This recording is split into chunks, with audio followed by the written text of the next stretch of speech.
সাল্লাল্লাহু সবচাইতে শ্রেষ্ঠ জিকির লা ইলাহা, এর চেয়ে শ্রেষ্ঠ জিকির আছে? কথা বলেন। বিশ্বনবী বললেন, মান ক্বালা লা ইলাহা ইল্লাল্লাহ সিদকান মিন কলবিহি, একনিষ্ঠতার সাথে অন্তর থেকে কেউ যদি জীবনে একবার বলে লা ইলাহা ইল্লাল্লাহ দাখালাল জান্নাহ, তার যদি পাপ থাকে, অন্যায় থাকে, ওই পাপ আর অন্যায়ের শাস্তিগুলার পরে কোনো না কোনো দিন আমার ওই বান্দা জান্নাতে ঢুকবে। একবার যদি খালিসান মিন কলবিহি সে পড়ে লা ইলাহা ইল্লাল্লাহ, তার জন্য জান্নাতকে অবধারিত করে দিয়েছে কে?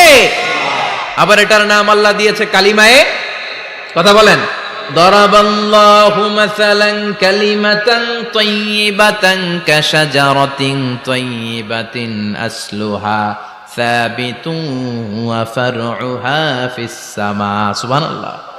পবিত্র বাণী এটা কালিমায়ে তাইয়িবা।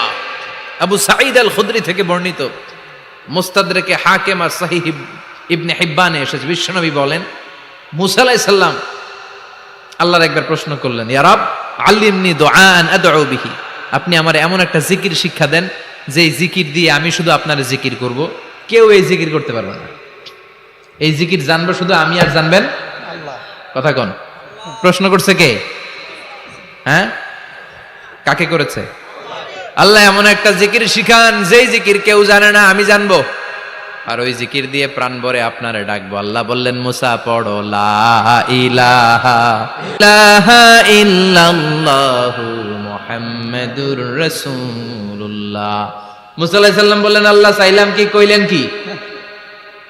লা ইলাহা তো জাতীয় জিকির, এটা তো আন্তর্জাতিক জিকির, এটা জানে না এমন কেউ নাই, এমনকি হিন্দু ভাইরাও জানে। কথা কোন?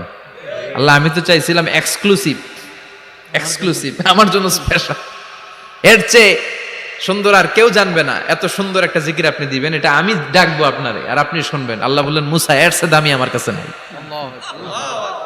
লাউ তাদউ লা ইলাহা ইল্লাল্লাহ ফি কাফা, লা ইলাহা রে যদি মুসা এক পাল্লায় রেখে দাও, ওয়াস সামাওয়াতু সাবউ ওয়াল আরদিন, সাত আকাশ সাত জমিন যদি আরেক পাল্লায় রেখে দাও, লা ইলাহা এক পাল্লায়, সাত আকাশ সাত জমিন আরেক পাল্লায় ওজন যদি দাও, লা রাজাহাত কাফাতু লা ইলাহা ইল্লাল্লাহ, মুসা দেখবা মুহূর্তের মধ্যে লা ইলাহা ইল্লাল্লাহর পাল্লা ভারী হয়ে গেছে। সাত আকাশ সাত জমিন এক পাল্লায়, শুধু লা ইলাহা ইল্লাল্লাহ এক পাল্লায়, মুহূর্তে লা ইলাহার পাল্লাটারে ভারী করে দিবে কে?